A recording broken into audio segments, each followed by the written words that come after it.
Hello, everyone, and welcome. We'll be beginning momentarily. Hello.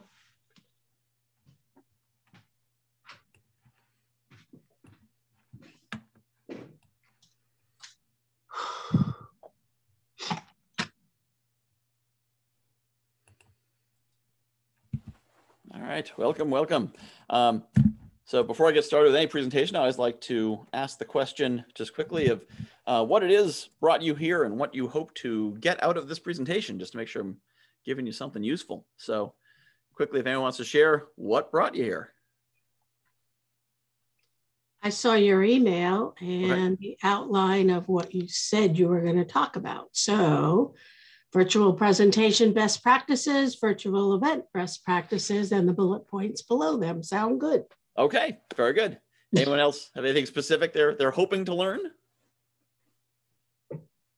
Again, how to be a little more, have a better presence for doing this sort of thing, since we seem to be doing so much of it now. All right, let's make a note about that. Of course, we'll have a chance time afterwards for questions. So if I don't touch on anything that's particularly important for you, then we can certainly do that. Anything else anyone wants to share before I get the show on the road? All right, very good. So for those of you who do not know me, you probably all know me, but I'm recording this and other people might see it later. So for those of you who don't know me, I'm Michael Whitehouse. I'm a coach, event runner, author, podcaster, and a few more things, but that's all that's behind me right here. And I have been doing events for 25 years, but I've been very much in the virtual space for the last 14 months or so after COVID forced me and everyone else to pivot to the internet. And I said, all right, this is the new environment we're in. Let's figure out how we win it. So I very quickly got a paid Zoom account. I very quickly started finding events. And what I've found is I've learned a lot, and a lot of people have learned a lot. And then I attend some other events in the last month, and it looks like they just recently got on the internet. So they've perhaps been under a rock for the last 12 months. And so I said, ooh, internet, we should get on that. But not everyone has learned all these lessons. So I wanted to kind of put some of them together so that these virtual events and virtual presentations will be both better for you as you give them, and you'll be more effective and better able to share what you're trying to share, and better for those who are watching you. Because I've certainly seen some virtual presentations where I know the content in it is probably good if I could get around the rest of it. So I want to share some best practices and tips that will hopefully help. And the first thing I want to share is we've been doing this for 14 months. So you can no longer say, well, I'm new to this. It's not new anymore. It's 14 months. You can teach a 6-year-old to program a VCR in that much time. So actually, I think my daughter has learned to read in that much time. So it's certainly enough time that if you set your mind to it, it's not a new thing. And also, there's a great quote from Gary Vaynerchuk for anyone who says, well, I didn't grow up with this technology. I didn't grow up with social media. I didn't grow up with whatever. He says, you didn't grow up driving a car either, but you figured it out. So, all these technologies, my grandfather was, I think he was 75 in the mid 90s. And he discovered email. He was a minister, and he did radio ministry and some other things like that. And he discovered email, and he said, this could really be something. So my grandfather at 75 years old started email marketing in the 90s. So if you're younger now than he was then you don't have an excuse. And if you're not younger now than he was then, you still don't have an excuse. So, technology will keep changing. It'll keep being powerful, and I'm hoping to give you some tools to make the most of this. So the first thing I want to share is the idea of embracing the platform you're on. So here we are, we're in the virtual space. I know a lot of people like to be in person, especially if you're used to be in person. If you've been on stages for years, especially, you've been giving talks for years and years and years, and now you're in a different environment. And there's that natural tendency to be like, "Grum, grum, grum, grum. I don't like this new thing. I like the old thing. I was good at the old thing, and now I have a new thing, and new thing." Well, we've got the new thing. And yes, there's some limitations to the new thing. Like you can't walk around a stage. You can't shake hands. You can't see the audience in the same way. But at the same time, with this new thing, you can talk to people around the world. That's pretty cool. So you can't talk to them the same way, but you can talk to them at all. You know, people who you might not have been able to fly out to them, they might not have been able to fly out to you. Now, all of a sudden, you can connect with larger audiences at a lower cost. You know, I'm able to run Conference 21 here with a $21 ticket price that has people from 2 continents and, you know, all across North America because we have this platform. So it's really cool. So the first and most important thing with virtual presentations is getting your technology down. So making sure that you have a decent camera, that you have a decent microphone, that it doesn't have a buzz or a ring or whatever. If you're going to be doing presentations, get on Zoom with a friend and have them point out everything that's annoying about what they're seeing and hearing. If you're getting a feedback, if there's a background noise, whatever, identify it and figure out how to fix it. Now, Zoom has built into it a lot of noise cancellation. So, for example, the microphone that I have, this one here, is $30 on Amazon. It's a Fifine, Fine, I think it is. If you want, I can probably look up what exactly it is, but it's $30. You can get a pretty good microphone for not too much money, but it is what's called a cardioid microphone, which means it primarily picks up what's in front of it, not too much to the sides and almost nothing from the back. So this is actually set up so the back of it faces the computer. My speakers are behind it, and yet you don't hear echoes because as long as your Zoom is configured correctly, it will eliminate those echoes electronically. What type of microphone? What was the term you used? The brand is not the brand, the type. Oh, cardioid. Cardioid? It's a fancy word that means heart-shaped. Oh, okay. Yeah. So the pattern of its pickup is heart-shaped. Okay. And most microphones you get are going to be cardioid. I think it'll say omnidirectional is the opposite, but most microphones generally you're going to be on one side of it, so it'll pick up on that one side. Some are very specific. Some handheld mics, if you talk into them directly, you hear it, and you turn slightly, and it doesn't hear you at all. And of course, you want that in like a stage microphone because you don't want to be picking up the audience or your feet clacking on the stage or the stage hand off to the side who just sneezed or whatever. So they're very targeted. That doesn't work as well here because if I had a really directional microphone and I tilt my head this way, then you'd lose me. So this catches pretty much this whole range here. But you know, you're not trying to produce feature films. You just want to make sure people can see and hear you well, that you're relatively in focus. You know, if your camera's out of focus, get a better camera.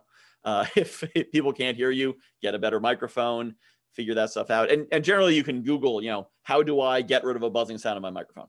How do I whatever, and experiment with different things and figure it out.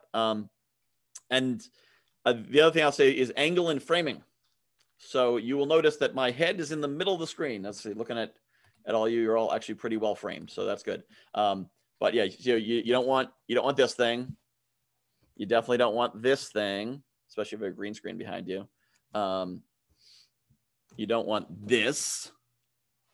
And if you're small, it's not terrible, but you want to try to be, you know, framed. Think about like if you're on TV, you'd want to be framed in the center of it. So it just looks more professional when you are framed that way. So your background should not be too distracting. And most rooms tend to work. If you're going to be actually presenting, you want something that looks like you actually chose the space and not just you happen to grab it.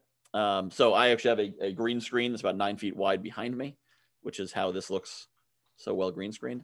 Zoom does have a feature that works on some computers where it'll create a virtual background, a virtual green screen, and it will kind of detect where your face and hands are and put something behind you. But you may have seen this in actual use and discovered that hands will disappear and reappear, faces disappear, reappear.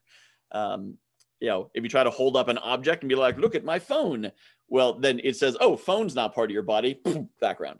So I don't recommend the virtual backgrounds because the technology is not quite there and it looks kind of, But if your actual background is a mess of children's toys or you live in a hoarder house or something, then it's. I was going to ask about that, Michael. Yes. I have a computer upstairs that I'm on now in my office, and then I have another one downstairs, and they both have a camera on them. Yep. The one up here, when I go to the Zoom backgrounds, it's terrible because it's all pixelated and it looks horrible and I can't use it. When I do the one downstairs, it's fine. It looks natural. It looks normal. What's different? I don't get it. Why? What am I doing? Probably the processing power of the computer. So the strength of the computer itself. So the computer. And this is a brand new computer. So this one is the stronger one. And this is the one I have trouble with. Oh, yeah. But it's probably something about the computer. Possibly the Zoom version, possibly the operating system. Could be something about the computer stats or. So it's not, if I change, it won't matter if I change the camera. Yeah, the thing is, like looking at your screen, because you got the curtains framed behind you. And, well, this is real. This is real. Yeah, but like that's not a bad background. That looks like something you chose on purpose to be a professional enough background. And right when I do this, see, it's.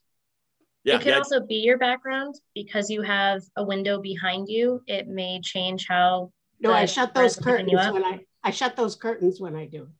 Yeah, it could be. But yeah, with where you are, I just use the background you have naturally, and that actually looks pretty good. Okay. Yeah, I've seen some people actually build a background, like they've got shelves and they put the right books on those shelves and they build a set, which you can certainly do, but you don't need to. You just need a good enough background that it looks and as I said, Nancy, with your background because you have very nice curtains back there, it looks like you did it on purpose. Because it actually. Well, I did. I bought the curtains, but yeah. Right. Yeah. Yes. So it has that look of you're sitting in my office. I'm speaking to you from my professional office. Okay. Whereas where my computer used to be, because the room is so long, I couldn't decorate everything behind it. So there'd be a pile of boxes over there, and there'd be your background now looks nice. Looks good. Yeah. Yeah. You don't have a bed in the background. That's a good key. Find some way to make sure the bed is framed out. That doesn't actually look like, you can be in your bedroom and you could admit you're in your bedroom, but don't actually make it look like you're in your bedroom, because then it kind of gives the vibe of like a college kid or a high school kid, which is not always the authority level you're trying to achieve when giving a talk. So, and then of course, lighting. So you always want to make sure there's enough light on you so that you don't, one, you don't want to look like, I'm sure you've seen the shows where they have the anonymous person and they digitize their voice, they put a light behind them and they're in silhouette. You don't want to look like that unless you're an anonymous whistleblower. So you want to make sure people can see you, which means enough light on your face that the computer does not focus on the light behind you. So, which means, possibly closing the curtains or turning away or what have you, but just watch out for having too much light behind you. And again, it's not about being perfect. It's just about being sufficiently professional. If you're going to be speaking a lot, you do want to maybe invest in some lights that you'll set up in front of you and invest in a backdrop and whatnot. But if it's more, for work, you give presentations now and then, you just want to look good enough. So don't stress out too much on, because the standard we're comparing it to is everyone's doing it from home. And so if you get to the standard of there's no mess in the background, there's no bed in the background, and most of your kids aren't present, then you're doing pretty good. And I've actually given some talks with a child in my lap. So it's just a thing. Yeah, you work with it, but you want to look like you're controlling your situation. You understand it. Next thing is eye contact. So remember that the audience's eyes are up here, which is your camera. So you're naturally inclined to look your audience in the eyes. I am looking Karen right in the eyes, as you cannot tell because that is 6 inches away from my camera. Now I'm looking at my camera. This is weird for us as humans because we like to look at eyes. That makes us think we're looking at people. My camera eye doesn't look like an eye. It looks like a camera. And yet you think I'm looking straight at you. So be aware of that. However, a trick along those lines is that if I look slightly off the camera, right now I'm looking about 2 inches below it, it still looks like I'm pretty much looking at you. This means that if you're good at sight reading, you have a teleprompter. So you can use, I use Notepad for it because Notepad doesn't have a big menu at the top because you want as close to the top as possible, assuming your camera's on top of your computer. But it gives you the opportunity to put your speech or whatever you're presenting right there in that little teleprompter window. And this is something you'll definitely want to practice if you're not already comfortable with it. But I've actually gotten to the, next week will be the division level, which is the 4th level of the Toastmasters speech competition.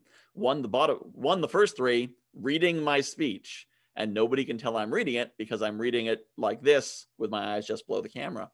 So that is one of the advantages of this platform. And then, of course, if you're reading the speech, you're not worried about what was I going to say next because the words are there. You can then focus on how to, your timing, your inflection, and whatnot. That's more advanced speech making kind of stuff. But just something to remember is there are benefits to this platform in addition to the drawbacks. So you can have notes and resources and whatever else right there on your screen, and people don't necessarily have to know that you're looking at those notes. So if I can, Michael, if I can share my little tip. Sure, yes. When you're on Zoom, if you minimize down everyone on Zoom, and then if you're going to be speaking to one person, take the screen, click and drag it to right underneath the camera. So now you have the person, if that's, as you said, there's that need to look at someone, and you have them right under the camera. And I have put up what I want to read on the main screen. And as you said, if it's up high enough, there's no awareness. So yep, that's just my that's a great. That's my recent. I'm so proud of me. So yeah, that's really I don't understand what. Can you explain that again, please? So if you go, so right now when Michael's speaking, we're all over on my computer. You're all over to the right. I'm looking over, right? So if you go over to it and minimize the screen, so go to the far left of the top and minimize it.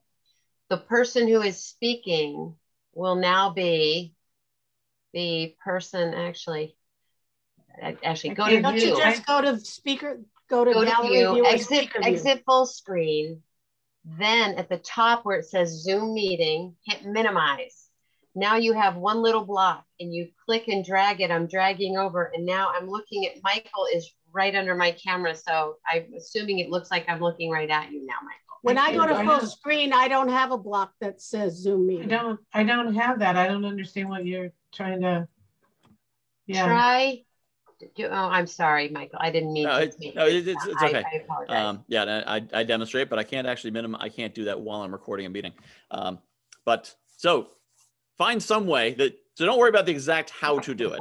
Just get the window of the person you're talking to under your camera or look at them there. But yeah, if you minimize the Zoom meeting, it will, so it minimizes that little line in the upper right corner of every window on Windows.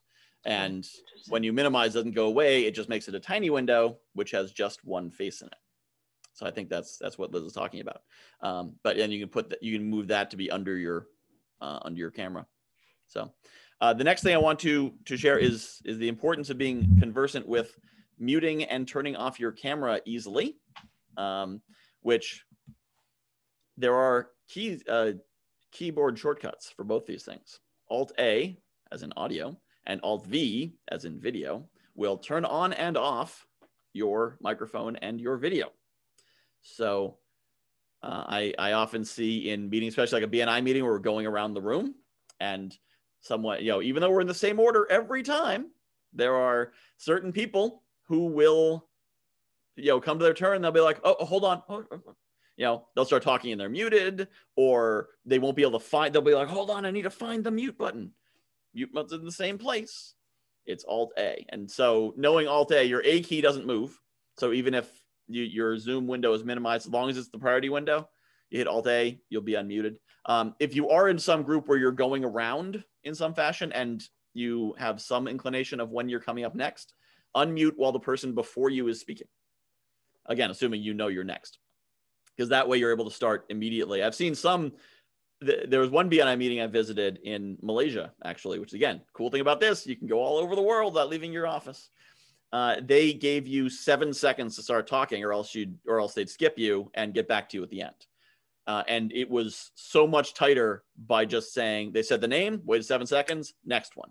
Instead of is Joe here? Is Joe? Does anyone see Joe? Is Joe on his line? Does anyone know if Joe's online? They just, Joe? Okay, Joe's not here. We'll get to him at the end. Fred, right on to the next one. So always try to be on top of your video and audio controls as in on and off, so that you can, and knowing that Alt A and Alt V will turn those on and off can be a really useful tool, because then you can very quickly be like, oh, I need to unmute all day. The other thing to know about muting is if you're muted and you hold the space bar, you will be unmuted for as long as you're holding the space bar. So this is very useful in town meetings where you occasionally have to vote but rarely have to speak. So you can push the space bar, say aye, and then release the space bar. Or if they got a quick question for you, then you can press the space bar, give a quick answer, and release. It also avoids the forgetting to remute, which I was on a town meeting last night. Budget meeting, big deal, going through the whole town budget. And twice, somebody left themselves unmuted. And one of them was something like, you could hear they were on the phone, like, yeah, so I need to order this part for my sink. I'm looking for a part number. And, so not only are they talking, but they're clearly doing something they're not supposed to be doing during the meeting, unmuted and disruptively. And of course, you know who it is because a big yellow box appears around their window. All the videos are off, but you can still see who it is. So definitely stay on top of if you are muted or not muted. Screen sharing. So always be sure to test whatever you're going to be doing before you present, if possible.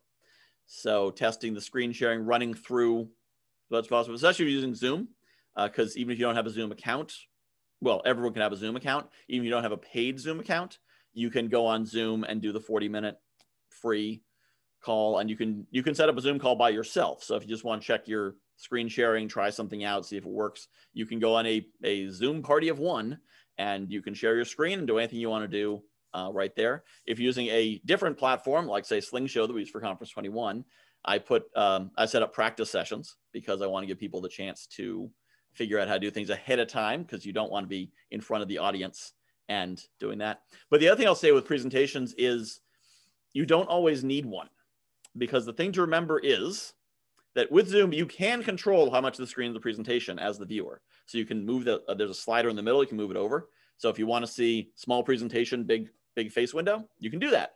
Most people don't know that. So if you're sharing your screen, your face is little and your presentation is big. So the visual they're going to see is mostly that presentation. Now, if the presentation is really catchy and interesting, that can work and that can be very useful. But if it's one of those 7-slide presentations for a 30-minute talk, then they're going to just be staring at that slide for 7-8 minutes. And people like looking at people. That's why we don't look at the camera, because we're looking at people. So if you're tiny and in the corner and there's a big, not terribly interesting slide in front of them, you're going to lose their attention because they're not seeing you. They're not seeing the person big and centered, but there's nothing on that slide. They've read it 6 times. It's just kind of hanging out there. It is perfectly okay to share and unshare the screen, possibly, depending on the platform, or not have a presentation. Some of the feedback we got at Conference 21 was people saying that a lot of the presentations would have been better without a PowerPoint and just the speaker speaking. So that's something to think about is if you don't need one, don't have one. Just like in real life, or not in real life, just like in person, if you don't need a presentation, don't have one, because it adds complexity, and it done well, again, it can add more to it, but it can also detract, especially online. Plus, it's one more technical thing to worry about. Even if you practice and you check and you try and you've done everything you're supposed to do, you could still get to the live event, go to put on your presentation, and doesn't work for some reason. Who knows what's going on? And now your audience just watched you for 5 minutes helplessly fumble with technology, and now you need to establish your credibility as a speaker after they just watched you helplessly fumble. So it is something to consider that you may not want to do. Next note I have says T-Rex arms. So gesturing, of course, is always important because it brings more action to the screen. It's not just your moving head. But when you gesture, you need to gesture in a tiny box around your head, which is why it's good to have yourself on the screen. So if I pull back so you can see more, this is what my gesture looks like that I'm doing on Zoom, but it looks right in the Zoom window. It doesn't look right when you can actually see around me. So all your gestures have to be above your shoulder, basically in the box formed by your shoulders to the top of your head, because that's pretty much what's on Zoom. So you have to get used to a different kind of gesturing. And also remember that the camera is right here. So if you point at the screen, it looks like this. If you point at the camera, it looks like this. So it's kind of be aware of where the camera is. And again, this is something you can practice on your own. You can open up, I believe Windows comes with some kind of video software. You can open up a Zoom meeting just by yourself and just practice with, what does it look like when I do this? What does it look like when I do this? Because something in your head you might think looks good, or you've done it on stage and it looked good, and then you do it on Zoom and not so much. And also get used to the fact that things are reversed on the screen. So it's taken me months to be able to confidently say, conference 21, other side of my screen, as opposed to conference 21, because this is my left hand, but it's on the right side of my screen. So the other thing that is unique about the online platform is chats. You can have people chat. So when you have 4 people in the meeting, such as we do now, then you can have people engage just by having them unmute and talk. If you have 40 people in the meeting, you do not want them unmuting and piping in. This is not a good way to control your audience. There's a slight delay on video conferencing. So no matter how much stage presence you have, it doesn't quite work with that delay. So someone might be trying to talk, they talk over you by accident, whatever. But you can use the chat to great effect. And this is especially good if you're doing a webinar where you can't see the audience and they can't see you, is to use the chat. And the way you use the chat is very simply the places where you'd kind of put applause lines in your presentation, you put chat engagement. So, tonight we're going to talk about virtual presentation best practices. In the chat, say, are you comfortable giving presentations? Yes or no? And you put that in the chat. And now in the chat, everyone's going to see yes, yes, no, yes, yes, no, no, no, yes, yes, no. And suddenly there's movement. And people see that movement and activity. And you'll see this a lot, especially in selling webinars, where they're trying to build up the energy so you then give them a bunch of money at the end. They use that very heavily. They'll say, okay, who's excited about building a 7-figure business? Put 7-figure business in the chat. And you see in the chat, 7-figure business, 7-figure business. So you see all that engagement happening, and you get that crowd effect. People respond to the crowd around them. Psychologically, we want to know, how are other people responding to what I'm hearing? I think it makes sense, but do they think it makes sense? I don't know. Let me find out. So if it's just you and there's no engagement happening, it's more difficult for the presenter to build that energy. But using the chat, and it also engages them. You can't type in the chat while you're over on Facebook scrolling. You need to come back to the window. So that's one of the big things that chat engagement does, is you can say, and it doesn't matter what you ask. Hey, what state are you all from? Put it in the chat.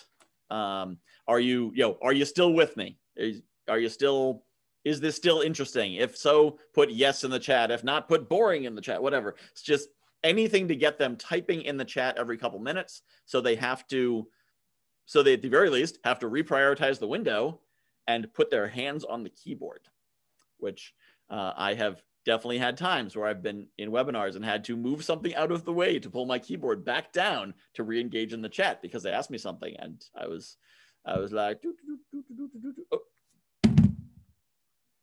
So it can be a very effective tool for the individual presentation. So that's all the things I have listed to talk about on the presentation side. And after this, I'll talk about events. But are there any questions about giving an individual presentation and holding an audience and being clever and witty in that way? And you can just unmute. You don't have to put it in the chat. I know what you're saying about the wording behind you being backwards and you have to work that out. It's interesting to me, but the PowerPoints aren't backwards. When you share a screen, it's not backwards. Yeah, actually, what's behind me on my screen is forwards. But that means that when I lift my left hand, it shows up on my right side. It's not a mirror, so the words are correct, but the left hand raises on the right side, right hand raises left side, and we're used to mirrors. Oh, okay. So that's not a virtual background of yours. That is a virtual background, yes. But then your wording would have to be backwards. Right, yeah. So it's not reversed. It's actually showing me I'm seeing the same thing you're seeing. There is a setting on Zoom where it'll reverse your screen, your view for yourself, which can be easier, but then some people don't like looking at their background backwards and messes them up. So again, it's something to practice with, whichever form works best. I like to see what other people see, because otherwise there could be typos and I wouldn't know them because I'm not going to notice something spelled wrong backwards. Any other questions on the personal presentations? All right. So I want to talk a little bit about events as well. So there is one thing I've heard, which I will declare erroneous, among virtual event planners, is the idea of we can't keep them on too long because people won't sit through a long virtual event. This is incorrect. People will not sit through a long virtual event if it's done wrong. If you do it right, they will sit through a really long virtual event. Conference 21 runs 9 hours a day for 2 days. And I sat through the whole thing both days, as did a number of our attendees. Now, a number of them were on for a few hours and left. They were in and out. But we certainly had some who were there for pretty much the whole time. And I've been on Zoom calls that lasted 2 hours, and I felt like I needed to go to bed afterwards.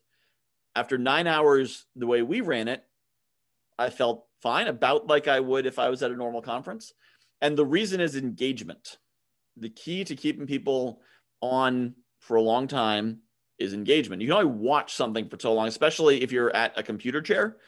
You tend to watch a movie on your couch, which is a more comfortable seat. You can recline. You don't have to sit quite the same way. The screen's bigger, more designed for it. Whereas your computer your office is most likely set up for something where you're doing something. You're typing, you're clicking, you're engaged in some way.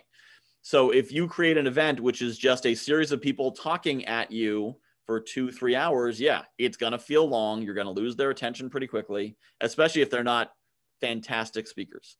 If they're really engaging and fantastic, amazing speakers, you'll be able to hold them longer. Still 3 hours, you could have Tony Robbins and some of the best speakers on your screen and still going to be pushing it when you get to 2 or 3 hours. But if you have some form of engagement, then you kind of reset the clock, because then you wake them up, they start talking. So first off, having chat engagement is a low key form that can do it. But even better is if you get peer-to-peer engagement.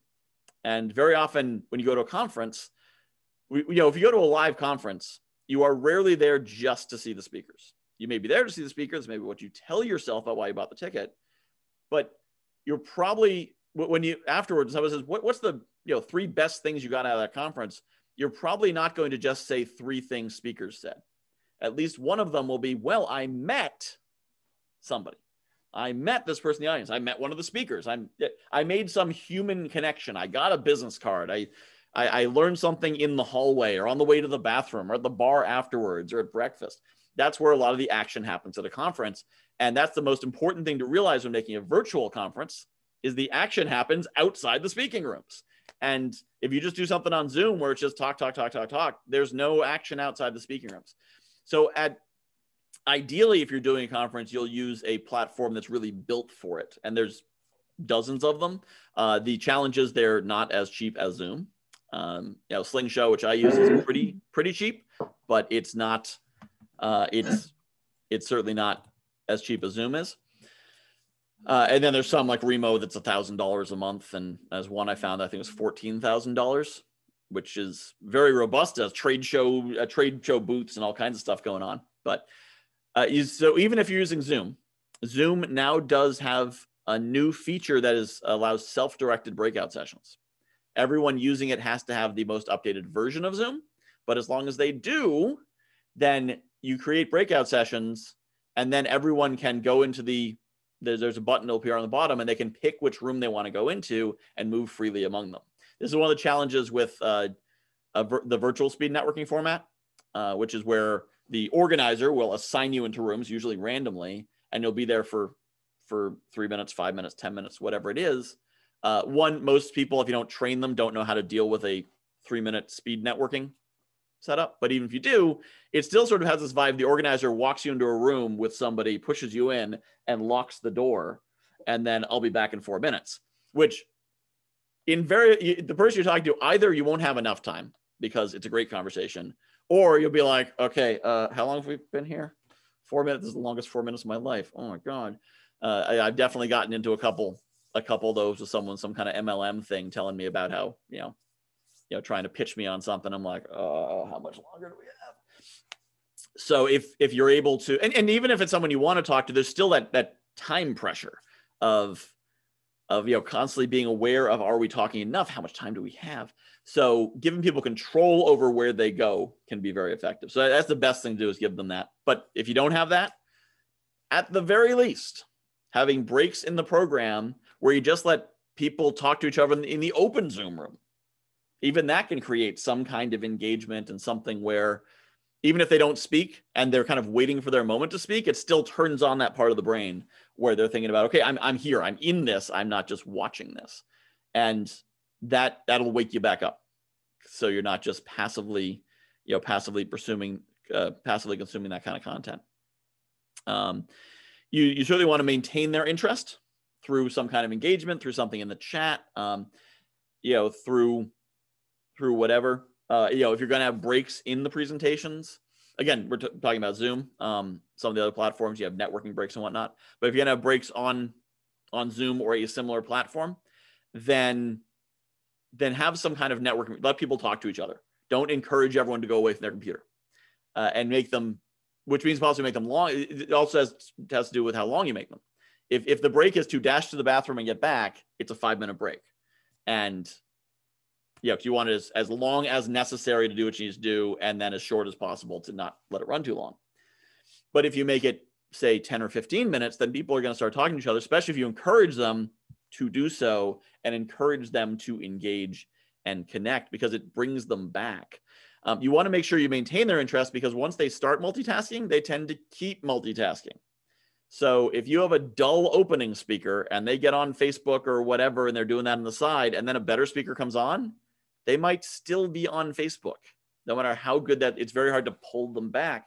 But this is where, again, some engagement works. You have a dull speaker, you kind of lose their attention. And then you have a 10-minute networking session of some part. If you do breakout rooms, that's even better, because then in the open room, you can just turn your video off and hide. In a breakout room, you can't hide, because there's 3 people in the room. And they're like, hey, yeah, Liz, tell me about yourself. And you're like, what? Who? Me? Oh, I better stop reading Facebook and actually tell you about myself.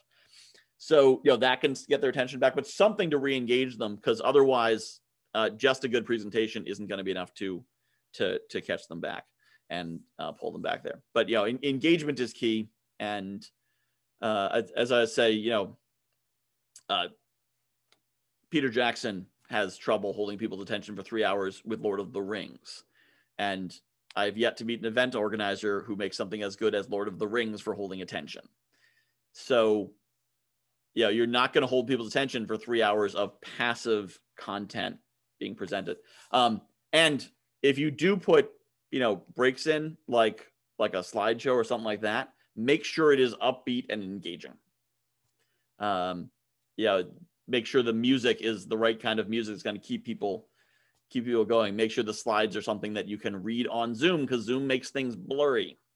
So big letters, big pictures. Assume someone's going to be looking at it. Take your glasses off, back up 6 feet from your computer. And if it's still clear what it is, then it's probably good. Because we're so used to on computers, everything's up close, which is fine if it's live, but Zoom compresses video, because Zoom designs the video to be optimal for like a quarter of your screen. So when it's full screen, it is still optimized for a quarter of your screen. So that's just an assortment of tips about better engaging events. Any questions or thoughts on that portion? Michael, you mentioned having music. Yes. I have no idea how to add an audio apart from my voice. Well, so in the let me just look at it first so I can make sure I know how it's done. There we go. Okay, I'm gonna share my screen, and wonder if I can share my screen and then hit the share screen. Probably not gonna work. Let's try it. Ooh, that's not what I want to do at all. Nope. I can't share my screen and show you how I share my screen, alas. So when you click the share screen button, you will see in the bottom left-hand corner something that says share sound. You'll also see a setting that says optimize for video clip. If you're sharing a video clip, then you want to optimize for video clip. But so if you don't click share sound. We don't see that. Did you click When I click share screen, it says host is disabled participant screen sharing. Okay. Well, let me. So I think you have to be the host in order to see those. All right. As long as you promise you won't actually share something on the screen, then I will enable it. So now click the share screen button. And again, there's different versions of Zoom because it's run on a client on your computer. But as long as you have the updated version, you should see share sound and optimize for video clip in the corner. Oh, yeah. If you don't click share sound, then the video you play or whatever it is won't share the sound. It will just play the video, or it'll play out of the speakers, and whatever the microphone picks up will play. So if you want to actually share sound, you have to click share sound. But this does allow you to, I believe, so if you go to the advanced tab on the top, you'll see one of the options is music or computer sound only. So this allows you to share audio without sharing video. So if you want to give someone walk-up music as you're introducing them, if you want to, create some excitement as you're speaking, whatever, you can share just the audio and not have to actually share the video. So that's something to be aware of. Thank you. Yeah. Actually, I just noticed this PowerPoint is virtual background, which I don't have PowerPoint, but if you do, you can put your PowerPoint behind you, right. Which, so Zoom keeps introducing new concepts, which that could actually be really effective, because then if you're somewhat nimble with your screen and how you use it, you can put the PowerPoint in the background. And so one thing that I will do, because I have a office chair that tilts back, which means I can do this. So if there's something behind me and my background, something that's, for the most part, you'll notice it is U-shaped over my head so that mostly my head falls into the center of it. But if I had something in the middle there that I wanted to share, then I could talk about it like this and point to it as I'm talking. And then I can lean forward when I'm blah, blah, blah, blah, going over that. So that's a matter of kind of figuring out the geometry of the camera works and your particular flexibility. Some people, find this physically more difficult to do than others. But you can do that. You can do this, move not that far out, but, move off to the side and point to these things here. So by being able to use the background there, that's something you might play with as well. As I just discovered that feature is available as we were talking here today. So, but I've done that with backgrounds a couple of times. That I'll put up the background and then be able to point to it. Again, this is something you're going to want to practice, because if you are reversed, you're either going to be reading it backwards or you're going to be moving backwards. So, if you practice this enough, you do get pretty good at it. But it does require practice, because your brain has to learn a different way of reversing images. But so the audio share, by the way, can be useful. It's pretty much the technology you need if you want to run virtual music bingo, which we did a virtual music bingo fundraiser for the Groton Rotary Club, which was fairly well received. And it was fairly simple, because I could use Pandora to play the music, and I'd just hit play with audio share on, and the music would play. You could still hear me, and then I hit stop and on to the next thing. So that's there's a number of applications you can come up with for that as well. So are there any other questions, thoughts, or opinions anyone would like to share before I send you on your way to go and present more forcefully? Nope, I think that was good. All right, very good. So I'm going to give 2 shout outs before I let you go. because it's free, so I need to promote something. So 2 things. One is Conference 21 is coming up on May 21st to 23rd. It is a virtual event, but it's run following the principles, which I shared with you, partly because I learned a lot of those principles running Conference 21. So it's Friday night is a networking event. So it's all interactive, self-directed networking. And then Saturday and Sunday is a combination of speakers and networking. What I do is actually it's 1 hour speaker blocks. You can choose what speaker room you want to go into and thus who you hear. And you can pop between them. And then between is 15-minute open networking blocks. So you're able to make those connections and talk to the, go find the speaker after and talk to them. Like, in a live thing, you go up to the stage afterwards, like, oh, I really like that. I had a question. You can do that in the networking block afterwards. So tickets are only $21, and it's at conference21.com where you can get your tickets. And in fact, Nancy Butler, who is here on the screen, is going to be one of our fantastic speakers, accompanied by, and I'm going to be one as well, but accompanied by 46 others. So we have a tremendous array of really great, exciting, and diverse speakers going to be there. The other thing I want to share is I'm launching a new coaching program, which it's so new, I don't have a fancy marketing name for it, but it's basically 5 really cool coaching exercises for $5. So if you go to course.michaelwhitehouse.coach, you get a PDF, well, for $5, you get a PDF with a couple of visioning exercises, a gratitude exercise, a networking exercise, kind of a coach in a box, so you can coach yourself. And then there'll be a series of 5 live half-hour Zoom calls, one a day, where I go in depth on each of the exercises and work you through how to do them, and you get to actually see them in action and use them. And if you aren't able to make it, they're going to be recorded, but it gives you the chance to actually, because sometimes you read it like, I think I get it. This gives the chance to actually run through it and try it. And so that, again, is course.michaelwhitehouse.coach. And this is going to be the first week I'm running it, so I'm eager to get some guinea pigs on board. I mean, yeah, not guinea pigs. But I'm sure that when I use those techniques in coaching, they work fine, but I want to work out all the technical details and whatnot, because I'm sure the way to present them will improve over time. But if that's anything anyone's interested in, I encourage you to join me there as well, and you might learn something. I hope you'll learn something, because I'm going to spend 2.5 hours teaching it, so you'll probably learn something. All right, well, thank you all for coming. I hope you enjoyed this and got something out of it, and I wish you the best. This recording is going to be up. I'll probably put it up on YouTube in the relatively near future. So if you know anyone, who could benefit from this, or if you know anyone running an event you're going to be going to and want to make sure it's better, then send them the link. I'll email it out to everyone who registered, so you'll have that YouTube link. So thank you all for coming, and have a wonderful weekend. Thanks, you. Michael. Thank you, Michael. Nice Good meeting night. everybody.